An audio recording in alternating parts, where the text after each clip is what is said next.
Yes, the Lord is good. Hallelujah. Purihin po ang Panginoon. So, napakainam po ng mensahe po na special number na yun. Isang pangako sa ating Panginoon na wag nating makakalimutan. May pangako po ang Lord, pagod ka na ba? Bigat ka na ba? Wala ka bang nakikitang pag-asa? Pasan mo ba ang daigdig? Yan ba ang pakiramdam mo? May pangako po ang ating Diyos sa pamamagitan po ng ating Panginoong Jesucristo. Sabi ng Panginoon, magsiparito kayo sa akin, kayong lahat na nabibigatan at kayong lahat na nagpapagal at nabibigatan luha at kayo ay aking pagpapahingahin. Hindi po si Bombay ang makapagpapahinga sa inyo. Hindi po ang asawa niyo, hindi po ang mga anak niyo, hindi po ang trabaho niyo, hindi po ang pera niyo sa bangko, hindi po ang pasyal sa mall, hindi po ang swimming or picnic or anything. Hindi po yan ang tunay na nagbibigay ng kapahingaan, mga kapatid. Nag-iisa lang, at yun ay inawit nila Ate Celia, Sister Rona. Sino lang? Panginoong Heso Kristo. Huwag niyo pong kakalimutan yung katotohanan na yun, mga kapatid. Kung pakiramdam niyo mag-isa lang kayo sa buhay, hindi kayo maintindihan. Walang makaunawa sa inyo, pagod na kayo, pero walang nakaka-appreciate sa inyo. Huwag niyong kalimutan ang pangako ng Panginoon. Lumapit kayo sa akin, sabi niya, at hindi kayo mabibigo at masusumpungan niyo ang kapahingahan. Paniwalaan niyo yun, mga kapatid. Sapagkat yun ay totoo.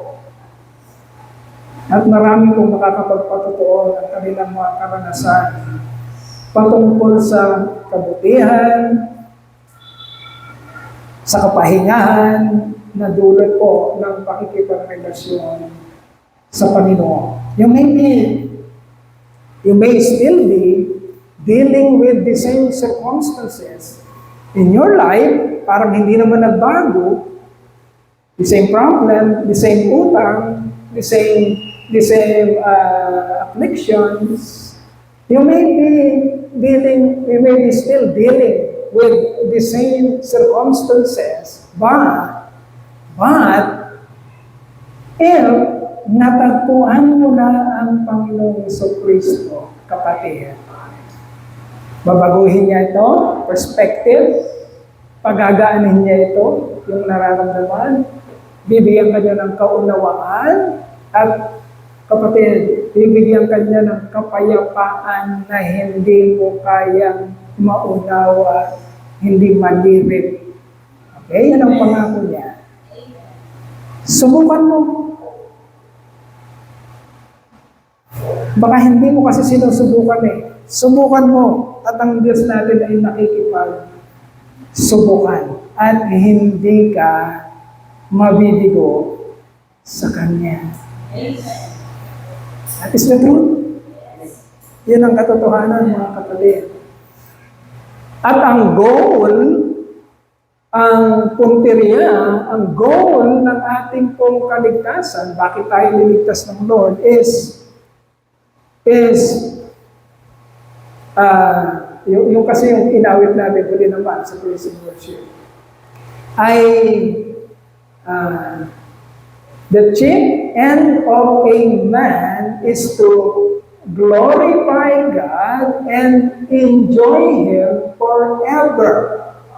Okay? You cannot glorify God without Him seeing you that you are really enjoying with your relationship with Him.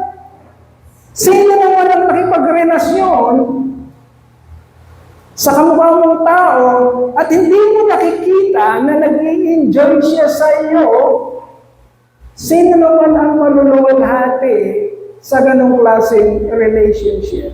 Kung nakikita mo na ikaw lang na nagmamahal, patuloy ka nagmamahal, pero hindi mo nakikita ang nare-reciprocate or bumabalik sa iyo yung pag-ibig na yun, yung enjoyment, hindi mo nakikita ang gusto ka niyang makasama, sino naman ang maluluwalhati?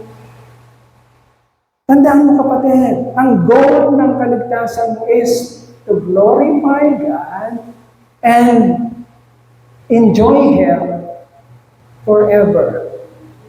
Okay? Kaya inawin natin kanina. Maganda yung Tagalog. Malinaw. Hangad ko lang ay mamalagi sa presensya mo. Natagpuan, ako'y binago ng pag-ibig mo, hangad ko lang ay mamalagi sa presensya mo, luwalhatiin ang pangalan mo. Paano mo naluluwalhati ang Diyos? Pag nakikita niya sa iyo ang goal kung bakit kanya niligtas. Ano yun? Yung puso at isipan mo, kapatid, ay nag-a-agree na talagang gusto mo siyang makasama at makapiling. Okay? Gusto mo ba? At tanongin mo ang sarili mo na, talaga ba na gusto mo makasama at makapiling ang Lord? Kung hindi nakikita ng Lord sa isip mo yon, at hindi niya nababasa sa puso mo, then the goal of salvation is not really happening in your life.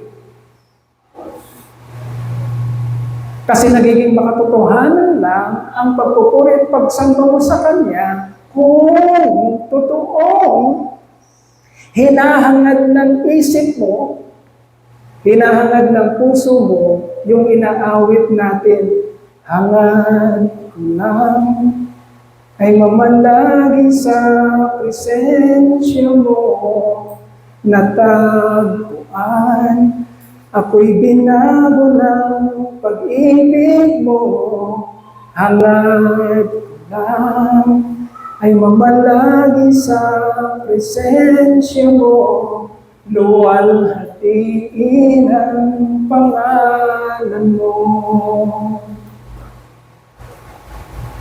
Naluluwalhati ba ang Diyos, ang Panginoong Jesucristo, sa pamamagitan mo, kapatid? That is the goal. Bakit tayo pumupunta dito? Bakit kayo umuupo at nakikinig? Bakit kayo nag-aaral? Bakit nagtutulong si pastor? Bakit nagpapagal tayo sa pagministeryo? Ang goal is dumating sa ating kaunawaan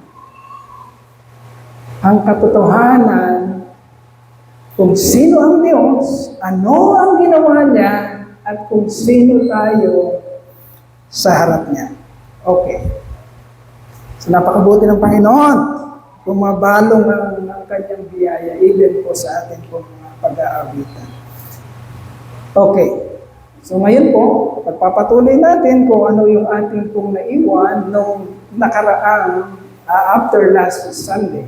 Because we have heard a testimony about my 50 years of existence dito sa bundong ito. Medyo nagkaroon tayo ng konting skip doon sa ating pinag-aaralan about the proclamation of power and providence. Ang punteriya po natin sa Exodus chapter 4, the confirmation of Moses' calling, pagpapatuloy po natin ngayon. Natapos natin 4 na points siya, pero na-discuss na natin yung first 2 points of this message. So number 3 and number 4, ang pag-uusapan po natin ngayon. The confirmation of Moses' calling. Okay? Nung bago pa man, isend ni Yahweh si Moses papasok muli sa Egypt, of which ilang taon lang nagdaan. Nung nilabas ni Yahweh si Moses sa Egypt, ilang taon siya? 40 years old. Okay? And then, nagpagal siya bilang isang lonely shepherd. Hindi kilala, unknown, in a foreign land. Ilang taon ang ginugol ng Panginoon para hutubin siya, imolde siya, hubugin siya, para gamitin sa redemptive plan ng Lord sa Israel. Ilang taon ang ginamit ng Lord? 40 years ulit. Okay? Kaya huwag, kapatid, huwag mong igigay pa ang sarili mo. Buhay ka pa. Hindi pa masyadong matagal ang nangyayaring kaguluhan sa buhay mo. Hindi ka pa masyadong napiprepare ng Lord. Huwag ka magiging sa sarili mo. Tandaan mo, si Moses, hinintay ng Lord na iayos siya. Kasi galing siya sa kalayawan, galing siya sa hayahay na buhay, in-isolate siya ng Lord. At tinrabaho si Moses ng 40 taon. Hindi madali yun. Tagal yun. Bago siya muli isasalang ng Lord sa ministry. Tagal yun. 40. It seems, sa panahon natin ngayon, it seems a lifetime already. Parang isang buong buhay na yun yung 40 years. It seems a lifetime already. But ganon tinrabaho ng Lord si Moses. So, tingnan mo sa sarili mo, huwag ka masyadong mag-give up kaagad. Marami pang tinuturo sa iyo ang Panginoon. Patuloy ka lang, kapatid.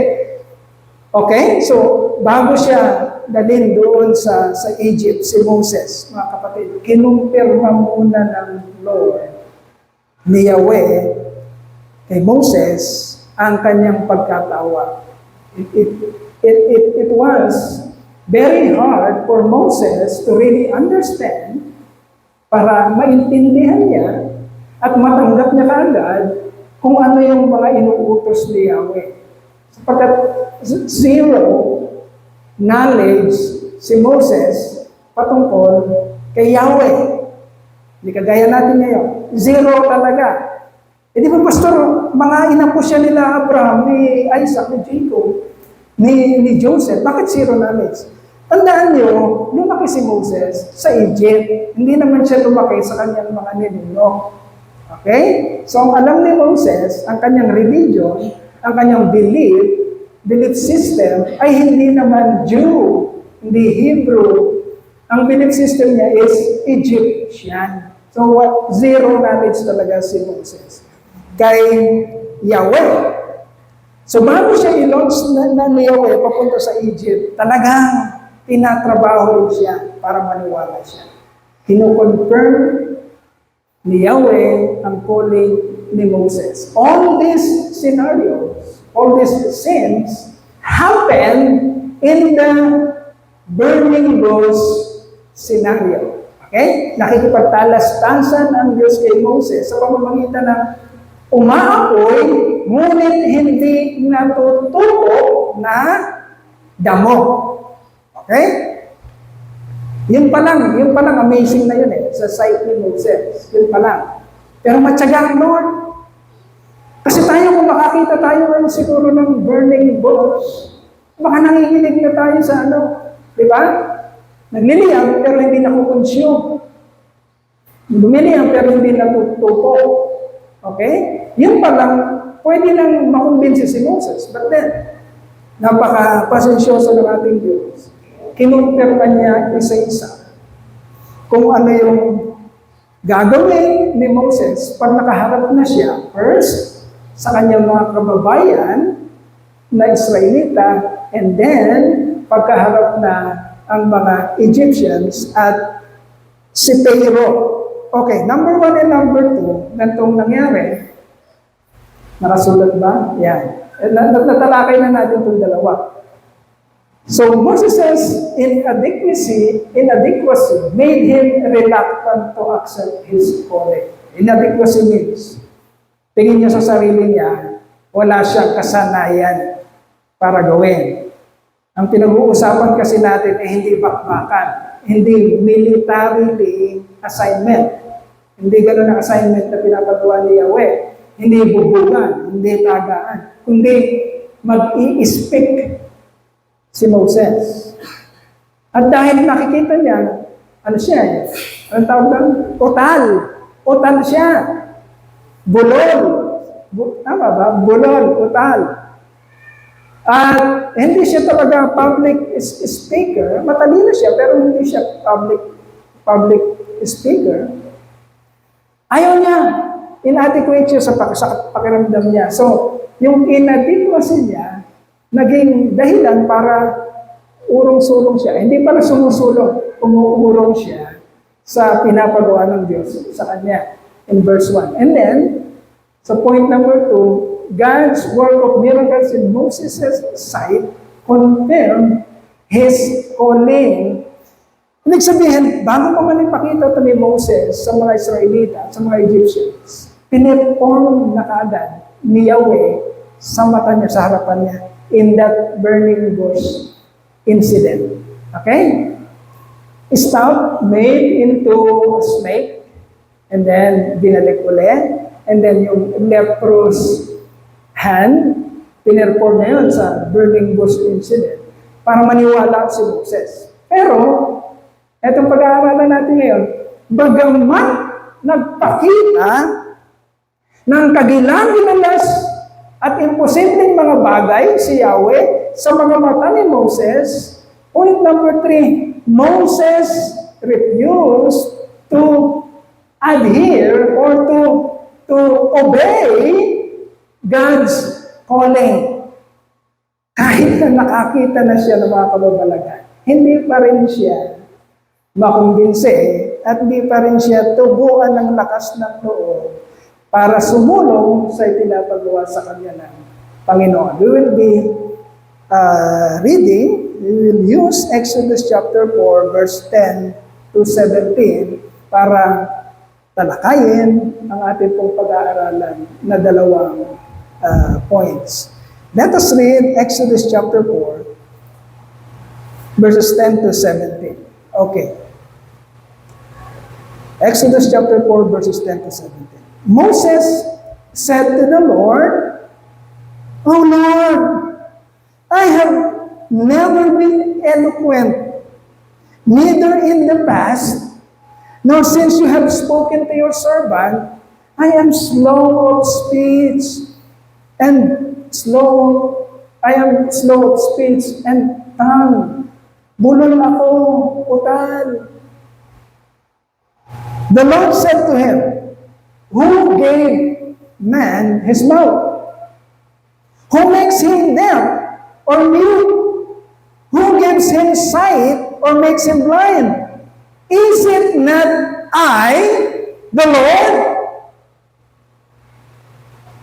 Now go, I will help you speak and will teach you what to say."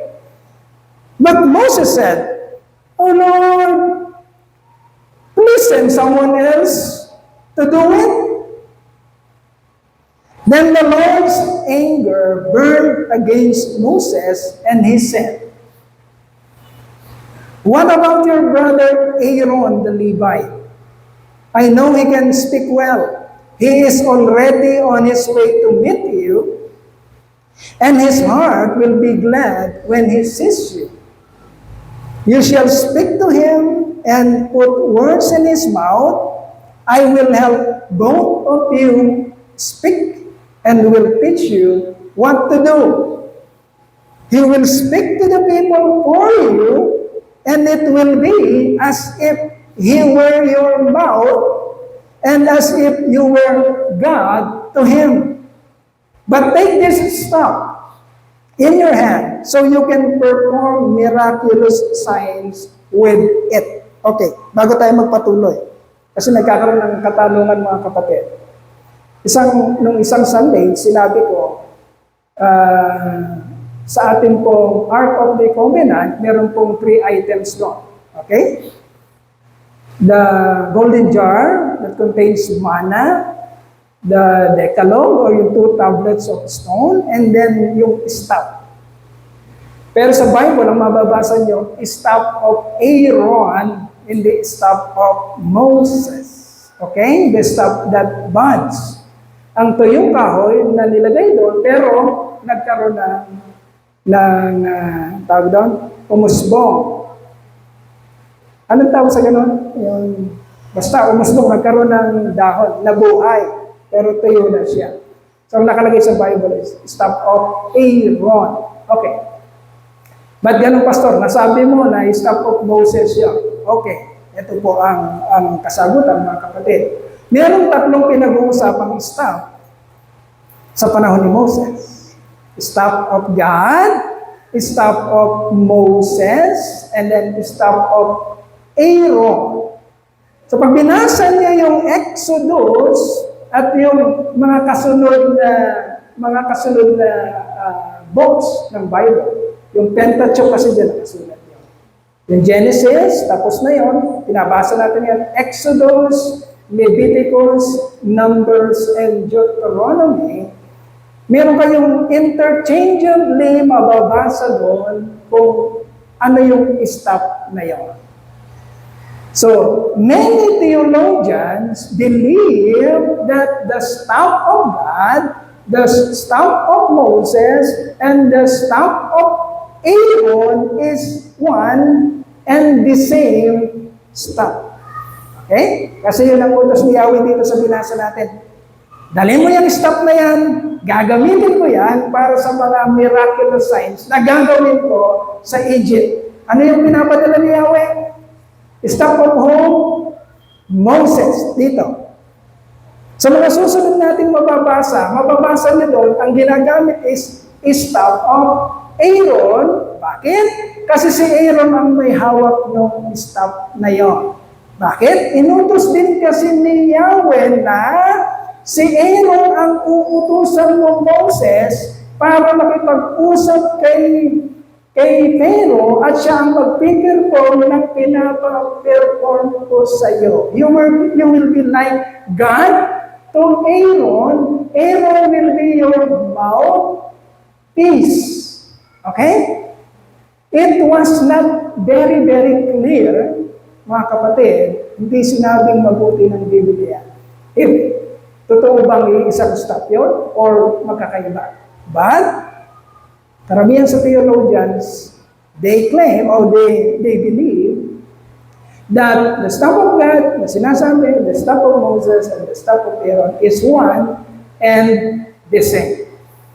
Pero hindi natin kayang kumpirmahin dahil kulang ang Biblia sa kalinawan. Okay, kaya huwag na natin guluhin ang ating sarili patungkol. Sinabi ko lang sa inyo, baka magkaroon ng katanungan sa inyo na iba yun. Alam niyo na ako isasagot. Okay, so, point number 3. Moses refused to adhere God's calling even though God confirmed it with miracles. Okay? Yung makikita niyo dito mga kapatid, si Moses hindi espesyal. Hindi siya espesyal. Ayaw nga niyang sumunod eh. Nakita na nga niya sa harapan kung anong ginawa ng Lord. Pero ayaw pa rin niyang sumunod. Moses refused to adhere to God's calling even though God confirmed it not once, twice, thrice with miracles. Moses' feelings of inadequacy were so strong that he could not trust even God's showcase or God's display of His power and ability to help him. Kahit na pinakita na ng Lord kung anong kaya niyang gawin. Pero mas malakas, mas strong yung feeling ni Moses na hindi ko kaya yan. Hindi ako para dyan. Moses pleaded with God to let him out of this mission. Oh Lord, please send someone else to do it. Huwag na ako. Iba na lang, sabi ni Moses. Moses thought that because he was not a good speaker, utal siya, he would probably embarrass both himself and the one who sent him, God. Pakiramdam niya, pag umarap siya, dahil nakatingin siya sa sarili niya, utal siya, matagal ng process ang isip niya, matagal niyang masabi kung ano pinapasabi ng Lord. Iniisip niya, pag umarap na siya, ay ma-embarrass niya ang sarili niya. At ma-embarrass na rin ang Diyos na nagsubok sa kanya. Bakit? Nakatingin kasi si Moses. Kanino? Sa sarili niya. Hindi siya nakatingin sa kapangyarihan ng Diyos na pinakita na sa kanya sa burning bush incident. Bakit pinagpakitaan ng Diyos si Moses? Para ipakilala ng Diyos kay Moses, I can do the impossible. Kaya kong gawin ang mga imposible. Kaya kung naiisip mo, Moses, na hindi mo kayang magsalita, take a look of my power. What I can do para maniwala ka. Yung walang buhay na staff, natutuyo, ibato mo, kaya kong gawin ahas. In an instant, ilagay mo sa bulsa mo yung iyong kamay, ilabas mo, in an instant, kaya kong gawin ketongin yung kamay mo. Nag-display ang Lord ng power. But then again, hindi talaga maniwala si Moses. Mas malakas yung kaba niya sa kanyang dibdib. Kaya hindi siya sumunod sa Panginoon. So nakikita mo ang sarili mo. Okay? Okay, but God looked at Moses' problem quite differently. Hindi pareho ng takbo ng isip si Moses at ang Diyos. Higher ang isip ng Diyos kaysa sa atin, kaya hindi maniniwala ang Diyos sa sinasabi ni Moses. Okay? Sinong magtatagumpay sa gitgitan ng argumento na ito? Ayaw mo! Ang Diyos naman, kaya mo sa pamamagitan ko. Ayaw mo! Urong si Moses, ang Diyos naman, kaya mo sa pamamagitan ko. Sino magtatagumpay sa gano'n? Tingnan natin na yung soberanya ng Lord. Okay? Kung sino mas makulit. Sino mas makulit sa Diyos at sa atin? Sino ba talagang nagtatagumpay? Ang will ba natin? O ang will ng Diyos? Okay? But God looked at Moses' problem quite differently. God knows that all Moses needed was some help, and who better can help Moses to say and do the right things than he himself or God himself. Alam ng Lord yun? Tulong ang kailangan ni Moses. At walang ibang makakatulong kay Moses. Alam ng Diyos, kundi siya lamang. Kaya sa gitgitan ng kulitan, bandang huli makikita natin, magpiprevail pa rin ang kalooban ng Diyos. Okay? God made His mouth. God created Moses,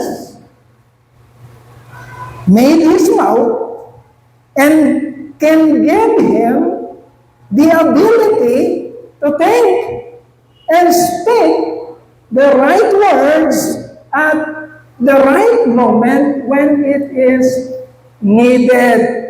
Okay, masyado tayong kinakabahan sa paglilingkod sa Panginoon. Kapatid, kaya ako nabibless ako kay kay Sister Rona. Sa totoo lang mga kapatid. Anong gusto mo? Pagharap mo sa Lord. Pagharap mo sa Lord. Pag panahon na natin umarap sa Lord, anong gusto mo? Yung pagharap mo sa Lord, nakangiti siya sa iyo? O yung pagharap mo sa Lord, wala kang kumpiyansa at Sasabihin ng Lord, alis ka dyan, kinahiya mo ako dito kinahiya mo ako dun sa lupa. Dami kong pinakita sa'yo. Ang dami kong ginawa sa'yo. Ang dami kong tinuro sa'yo. Ang dami kong nalaman patungkol sa akin. Pero pinili mo pa rin na ikahiya ako. Ano ba ang gusto mong marinig sa Lord? Anong gusto mo? Or you know that you are inadequate. Wala kang kaalam-alam.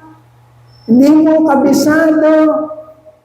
Ang tangan mo lang is yung sinasabi ng Lord na maglingkod ka sa Kanya at tumindig ka para sa Kanya. Hindi mo alam ang mangyayari, pero dahil nagtitiwala ka sa Lord, dahil mahal mo siya, pupunta ka doon, titindig ka, gagawin mo ang pinapagawa niya. At sa huling araw, pagharap mo sa Kanya, sabi niya, nakangiti siya. Rona, halika mo, bilisan.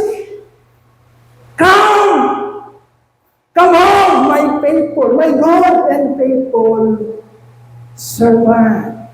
Kinakahiya mo ba si Lord? Anong pinoprotektahan mo? Gwapo ka ba? Maganda ka ba? Sikat ka ba? Hindi tayo para sa gano'n. Hindi tayo niligtas ng Lord para sa gano'n. Ang goal natin, kapatid, ay luwalhatiin siya at magpakita ng pagmamahal at pag-ibig sa Kanya at hindi siya ikahiya na makasama natin siya habang nandito tayo sa lupa. Sa ganung paraan, kapatid, init na init ang Lord sa iyo. Sa pag-welcome sa iyo. Huli na, init ba? My good and faithful servant. Okay? Hindi ka nag-aatubili. Ang dami mong natutunan, ang dami mong nalaman, pero nananatili kang ayaw ibigay ang kalahat-lahatan sa iyo sa Panginoon. Kaya hindi mo siya maranasan ng buong buo sa buhay mo. Masyado mong tinitipid. Tandaan mo, ang takalang ginagamit mo sa Panginoon ay takalan din na gagamitin niya sa iyo. Okay? Kung konti ang paglilingkod mo, huwag kang umasa ng maraming biyaya. Kung konti yung paninindigan mo sa Lord, huwag kang umasa ng kapangyarihan ng Diyos na marami sa buhay mo. Kung anong takalang ginagamit mo, ay takalan din gagamitin ng Diyos sa iyo. Okay? Remember, application 3, remember, God's power and strength is made perfect in our weaknesses. Kaya huwag kang mag-aalala. The more na nakikita mo kahinaan mo, the more na mayroong tsansa na may pakita ng Lord ang kanyang kapangyarihan sa pamamagitan mo. Kasi kung lalapit ka na doon na mayabang ka na, tingin mo, alam mo na, hindi mo na kailangan ng Lord noon. Hindi na, kasi magaling ka eh. Makisig ka eh, kaya mo eh. But the more that you see your inadequacy, your weaknesses, lalo kang ma-excite. Ano kayang kayang gawin ng Lord sa mahinang doy na ito? Sa walang alam na doy na ito? Ano kayang kayang gawin ng Diyos sa walang kwentang buhay na ito? And then, pag sinurrender mo sarili mo, ibinigay mo sa Panginoon, look what amazing things can be done in a very simple, weak life that you have because of the power of God. Kapangyarihan ng Diyos na kayang gumawa sa kahinaan mo. Remember that. God's power God's strength is made perfect in our weaknesses. Because if something was done that we perceive that cannot be done by our own ability and strength, then, pag nangyari yun, it is evident, napakalaki ng ebidensya na nangyari ang mga bagay na yun, hindi dahil sa iyo, kundi dahil sa kapangyarihan ng Diyos na nananalaytay sa buhay mo, kapatid.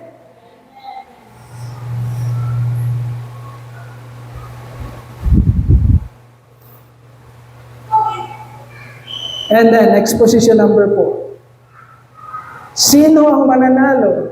Ang katigasan ng ulo mo o ang kalooban ng Panginoon? Tingnan natin kung kaya natin pigilan ang kakayanan ng Diyos na gumawa sa buhay mo. Exposition number 4. God insisted and prevailed on His will to use Moses in spite of Moses' reluctance and refusal to obey or to comply. Okay? Moses said, Lord, send someone else. I cannot do that. Hindi ko kaya yan. Send someone else. Si Lord naman, no, Moses. Ikaw ang pinili ko. Ikaw ang gagamitin ko. Mangyayari sa pamamagitan ko, Moses. Kahit tumanggi ka. Wala kang makikita dito na sinabi ni Moses na, sige na nga, Lord. Sige na nga. Okay na nga. Kayag na ako. Wala kang mababasang gano'n. Okay? Anong mababasa mo? God continued sa kanyang goal o sa kanyang plano na gamitin si Moses kahit na ayaw ni Moses. Yan ang mababasa mo. Just like what we read about the life of sino yung kinain ng pating, ng whale, Jonah. Ayoko, Lord, ayoko. Kinain ng pating, dinala dun siya. Wala kang magagawa. Okay? Huwag ka na makipaglabanan sa Lord. Gagawin niya ang gusto niya sa buhay mo.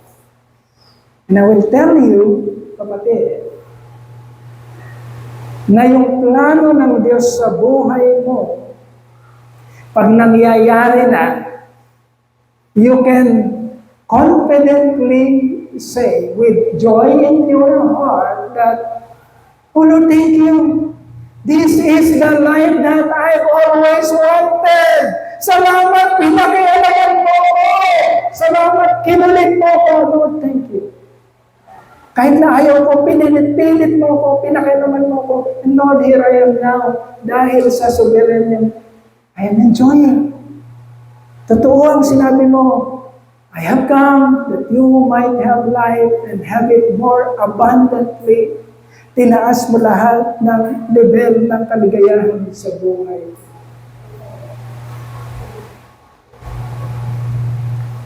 God insisted and prevailed on His will to use Moses in spite of Moses' reluctance and refusal to obey or to comply. Moses' inadequacy, Moses' reluctance and refusal could not hinder the work of God in his life.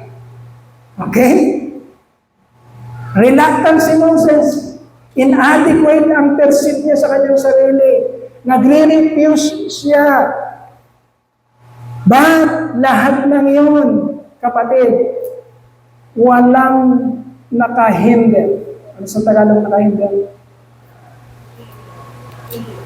Walang nakapigil sa kagustuhan ng Diyos na gamitin siya. Okay? Ano ibig sabihin nun? Kapatid, tandaan mo to. Hindi nagkamali ang Diyos sa pagpili sa iyo. Kahit na yun ang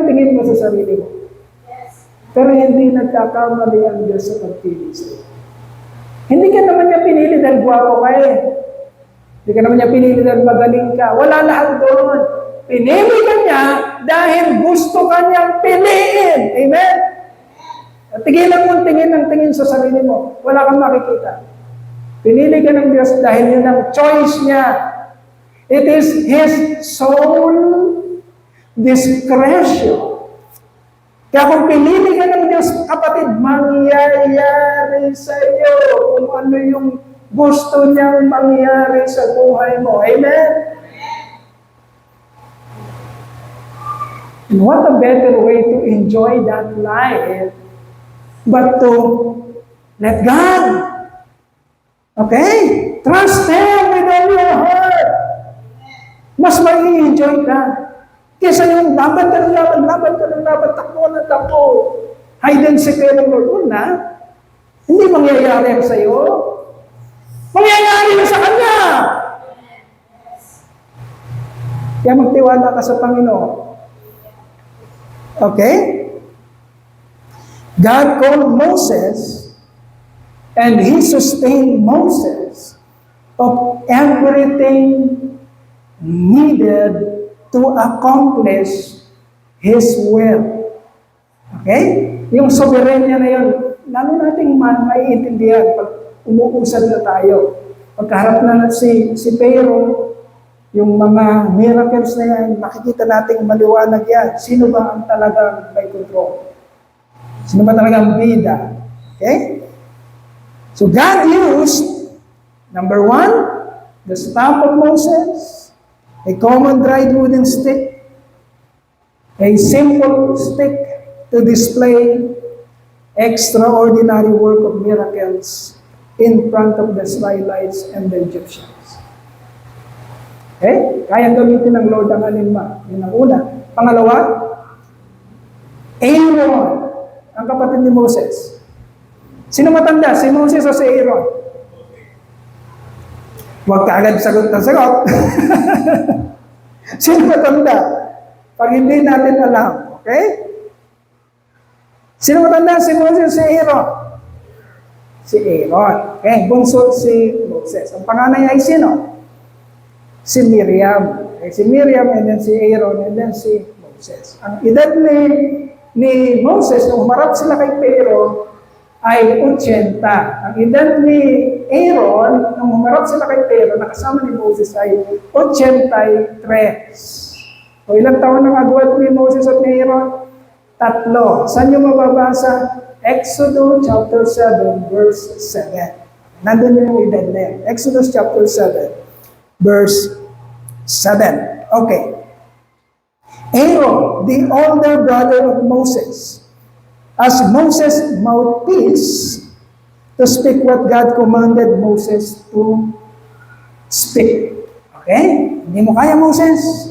Kaya kitang tulungan ng lahat ng pwede kong gamitin para magawa mo kung ano pinapagawa mo. A stick and Aaron, his brother, as his mouthpiece. Okay? So, application.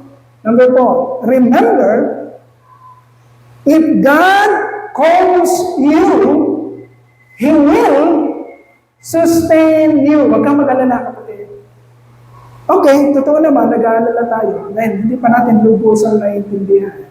Na lahat ng nabasa natin sa Biblia, mga kapatid, gaano man kasikat ang pangalan.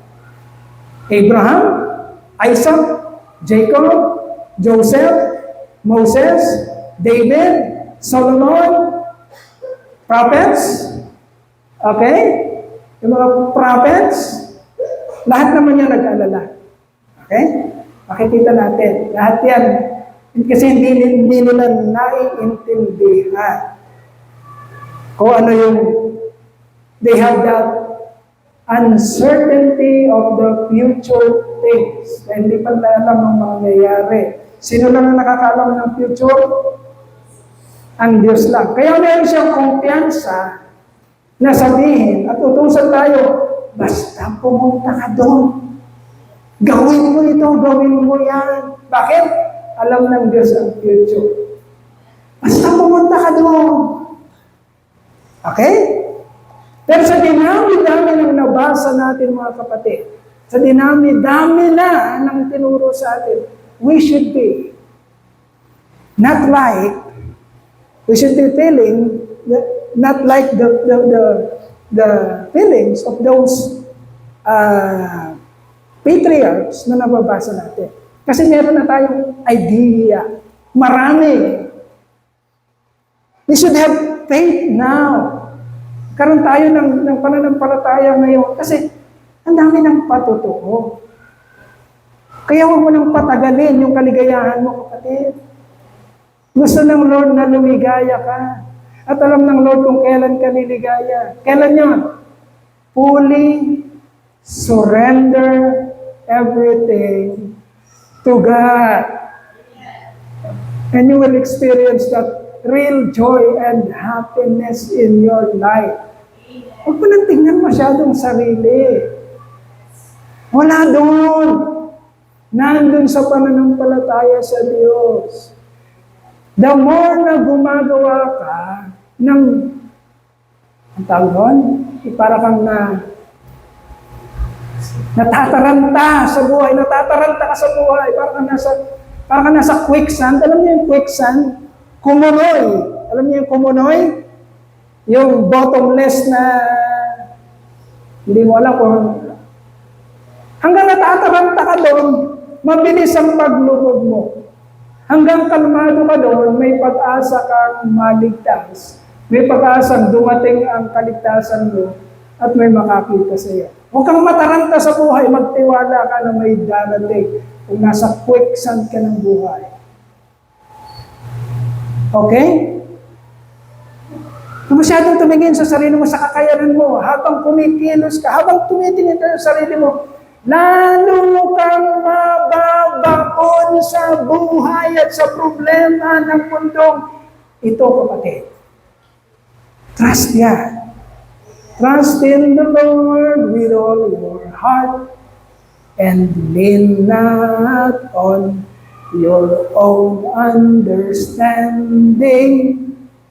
In all your ways acknowledge Him, and He shall direct your paths. Diba? Yan ang pinag-aaralan natin ng Huwebes. Kantahin mo yung scripture. Parang patuloy kang ma-remind anong dapat. Okay? Kayang gamitin ng Lord ang ano pa man sa buhay mo. If God calls you, He will sustain you. Paniwalaan mo yun. Kung may pagkait sa Lord, gusto ko lang patayuin ng Lord dito para kumanta, ayaw mo pa. Madadaig ka talaga ni Sister Rona. Okay? I'm telling you the truth. Huwag nating i-ignore ang sinasabi ng Lord.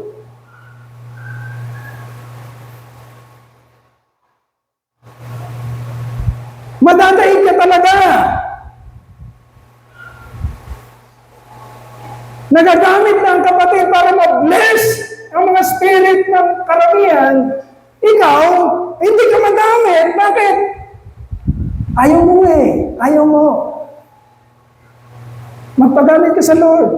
Tumindig ka para sa Kanya. Sa anumang paraan. Okay? Kahit dun sa... Ako, palagi akong may nakikita dito. Constantly. Walang kasawa-sawa. Nakikita ko sila. Hindi lang ako nakikita, nasisilip ko. The same people doing the same thing. Nape-bless ako. Natutuwa ako sa buhay. Lalo akong nape-bless na. Ang mga kapatid, walang katingin-tingin, hindi nagsasawa, hindi napapagod ang kanilang dedication sa Lord. Kahit di sila nakikita, gawa sila ng gawa. Pag nakita ko sila, bilang pastor, nahihiya din ako na. Kailangan mag-continue ako na mag-continue. May mga kapatid nga, hindi naman sila nakikita eh. Pero continue sila ng continue. Tagaktak ang pawis. Minsan galing sa sakit, ginagawa pa rin. Anong pwede mong gawin sa Lord?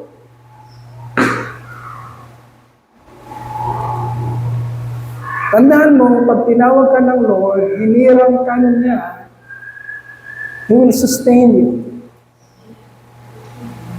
Bibigyan ka niya ng saya. Bibigyan ka niya ng tamang perspective.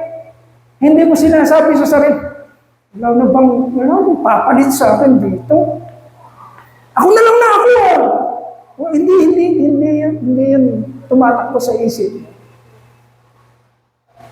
Masaya ka. Nakakausap ko yung mga kapatid. Kapatid, galing ka sa sakit ha. Ba't ikaw pa rin naglalampas? Pastor, kaligayahan ko na, Pastor eh. Yung gawin ko yung commitment ko, Pastor, yun ang joy ko eh. Paano kita pipigilan sa ganyan, kapatid? Diba? Ayun ang ibig ko sabihin mga kapatid. Anong pwede mong gawin sa Lord? Be responsible.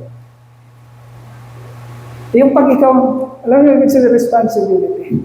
May na illustration.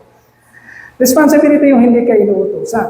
Alam mo, sa bahay, may mga alaga kayong aso. Of course, araw-araw kakain yung aso at araw-araw din silang pupupo. Okay? Ang mga aso hindi mo mautusan kung saan sila pupupo. Siyempre, mas maraming aso, mas maraming pupo. Okay? Ganito ang responsible. Ang responsible na tao, una kang nagising. Nagkalat ang pupo. Ikaw ang unang nakakita dahil responsible ka. Kuha ka na. Si Dio, magaling si Dio mag-ano lang. Alam niya kung naturuan siguro siya kung paano magtanggal ng pupo. Mga basa-basa yun. Kuha ka ng ang tawag dito. Buhangin o lupa, takpan mo. Nang sa gayon, pag kinayot mo siya, mapunasan mo rin siya ng buhangin at lupa. Tama ba? Di yan. Nakita kita minsan, ginawa mo. Hindi nakuha mo si pupo. Alam mo dahil responsible ka, naubos mo lahat. Paano ang hindi responsible? Ganito, nagising kang una. Nung magising ka, paglabas mo ng bahay, nakita mo nagkalat lahat. Parang walang nakita. Ang nasa isip mo, meron namang ibang gagawa niya, hindi ka responsible. Okay? Magtatapatan tayo mga kapatid. Ganon ang buhay. Araw-araw ganon. Araw-araw may gagawin. Ang tanong, nagiging kaparte ka ba, kabahagi sa kaayusan ng buhay? Okay? Or, tago ka ng tago, iwas ka ng iwas sa responsibility, nakikipagtaguan ka sa Lord. Magtapatan tayo mga kapatid. Let us be responsible enough. Yun ay physical, but we have also the responsibility spiritually. At pinag-aaralan natin every Thursday. Okay. Bago ko makalimutan. Sa susunod, last week of this month, magkakaroon tayo ng TLCA, Corporate Worship. Mga kapatid, huwag niyo munang isusuot yung who am I nyo? I-reserve niyo yun sa corporate worship natin. Yun ang isusuot natin sa corporate worship. Okay? Gusto nating makita ng Lord, mga kapatid, ang Truth and Life Christian Church Orion ay isang responsible, organized, maayos na kultura na iglesia. Okay? So that mabibless ang mga anak ng Diyos kapag nakikita nila kung anong nangyayari sa Truth and Life. Okay? So, ayan. Meron akong sasabihin ko ba? Okay. Application number 4. Ayan. If God calls you, He will sustain you. As in Philippians chapter 2, verse 12 to 13. Therefore, my dear friends, as you have always obeyed, not only in my presence, but now much more in my absence, continue to work out your salvation with fear and trembling. Ito, may arguments dyan. Matatapos natin ito before tayo mag-close. Work out your salvation with fear and trembling. Verse 13. For it is God who works in you to will and to act in order to fulfill His good purpose. Now, parang matapos ang argumento. Kasi ang sasabihin ng mga by works dito mga kapatid, may mga doktrina kasi na by works, naniligtas tayo sa pamamagitan ng gawa natin. No? Wala tayong matatagpuan sa Biblia na ang isang tao ay maliligtas dahil sa gawa natin. Ay, bakit pastor nakasulat? Ito pastor, continue to work out your salvation. Ayan ay, pastor, ay maliwanag ay nakasulat. Again, tignan niyo mabuti ang paliwanag dyan, mga kapatid. Work out. Work out. Continue to work out your salvation with fear and trembling. Ito yung trivia, mga kapatid. To work out means something, listen very carefully, something is already there inside. Okay? As in, work it out. Okay? Parang illustration. Pag pupunta ka ng gym, sabihin mo, ano ka? Mag-work out ako. Ano yung workout mo? Siyempre, yung muscle ko, para lumakas ako, para mabuhat ko yung kailangan kong mabuhat. I-work out ko ang muscle ko. Ang tanong, kahit di ka mag-workout, may muscle ka na ba o wala? Meron na. Bago ka ipanganak, baby ka, may muscle ka o wala? Meron. Meron bang pinanganak ng buto lang? Wala. Pinanganak ng buto lang. Lumabas ka sa mundo ito, meron ng muscle yung baby. Sometimes, pag malusog yung bata, pag nilabas sila, makita niyo yung baby, maskulado na kaagad, di ba? May mga gilit-gilit na kaagad. Yung pamangkin ni Sister Yoli, si Bato, nung nakita yung baby, si Bato talaga siya, muscle yung baby. It's already there. Anong pinag-uusapan dito? Like muscle, work your faith or your salvation must be worked out. It's already there. Sinong naglagay sa iyo ng salvation? Yun ang sinasabi dito sa 13. For it is God who works in, sino naglagay? Ang Diyos. For it is God who works in you both to will, para maisip mo, para maramdaman mo, at para gawin ng katawan mo. It is God who works in you both to will and to act according in order to fulfill whose purpose? His purpose.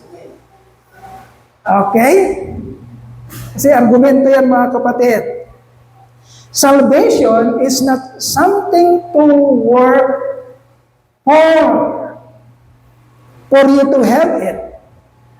Because it is not your work, but it is the sole work of God. Now, okay, nandiyan na yung salvation.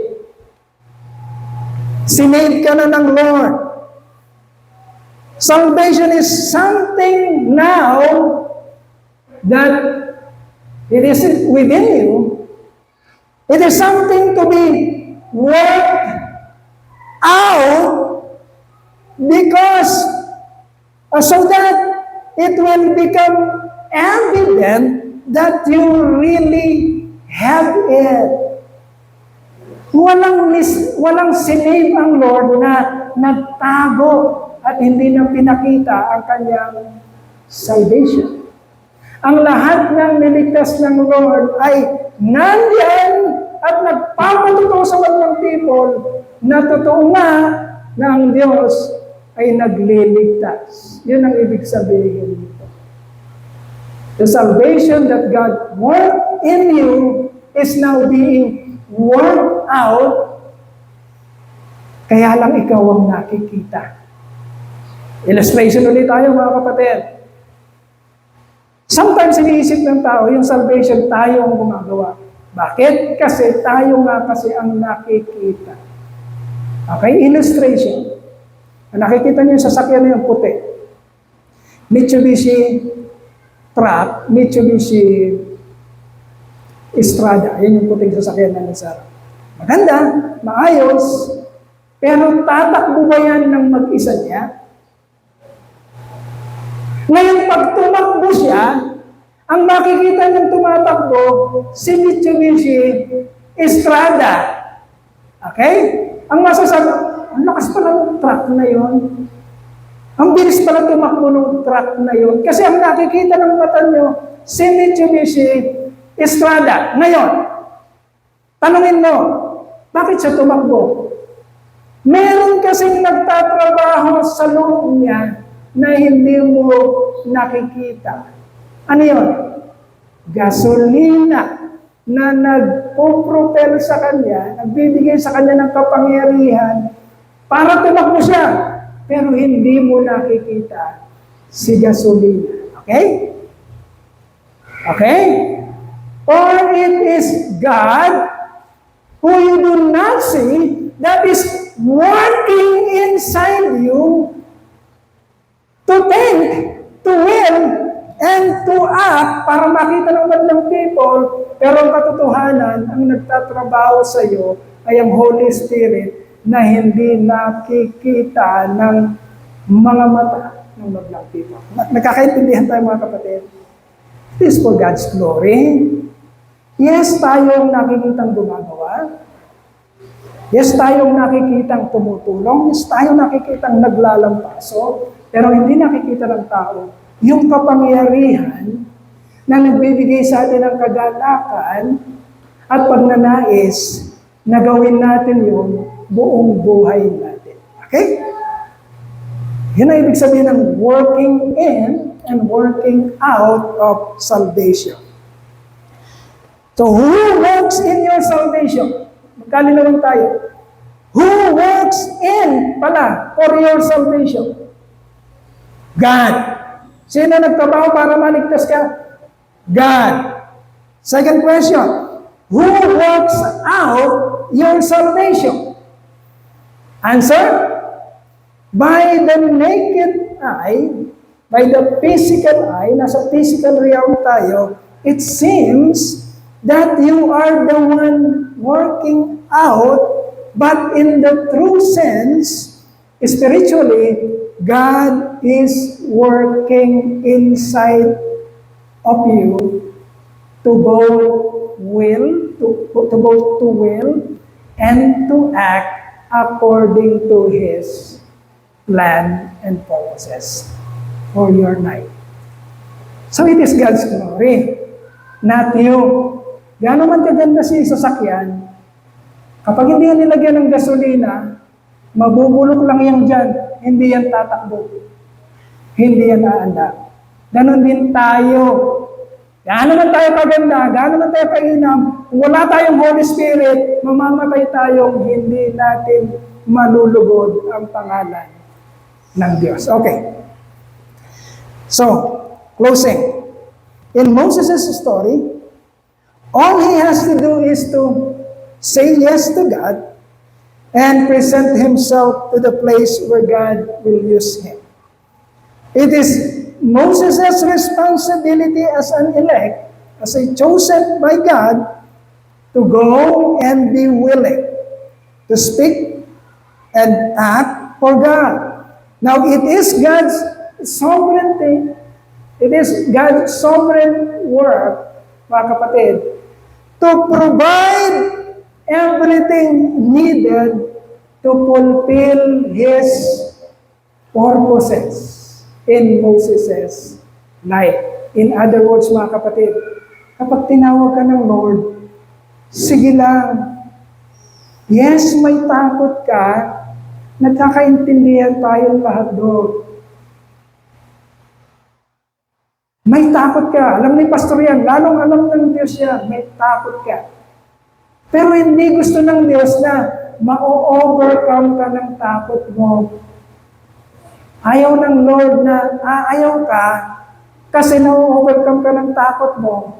Ang ibig kasing sabihin nun, hindi ka nagtitiwala sa kakayanan ng Diyos na gawin sa iyo kung anong kanyang kalooban. Pag tinawag ka ng Diyos, may pinagawa sa iyo, sige lang kapatid, gawin lang, tayo lang. At mararanasan mo kung gaano ang kapangyarihan ng Diyos na hindi mo naiintindihan at hindi mo namamalayan at mararanasan mo lang kung papayag ka na tumindig at gawin ang kanyang kalooban. Marami pa po niya sa susunod. Palakpakan po natin ang ating manalangin po tayo mga kapatid. Hallelujah, hallelujah, hallelujah. Ang Ama naming Diyos, maraming salamat po Panginoon. Napakabuti mo po sa amin. Ano pa bang salita, words, ang dapat para ma-recognize namin, para ma-appreciate namin ang iyong pong mga gawa. Ama, ang abot lang na aming isipan, Panginoon, ay pasalamatan ka, papurihan ka at sambahin ng makatotohanan sa aming puso't isipan, sapagkat pinaunawa mo po sa amin at ipinaranas mo ang iyong dakilang pag-ibig. Ama, salamat po. Ito po ang iyong iglesia. Patuloy mong pakialaman, patuloy mong kulitin, patuloy mong turuan, patuloy mong ilagay, Panginoon, sa iyong layunin. Salamat po. Sa iyo namin po tinataas ang lahat ng papuri, pagsamba sa pangalan ng iyong anak, ang aming Panginoon at tagapagligtas na sa Jesucristo. Amen, amen, amen. Amen.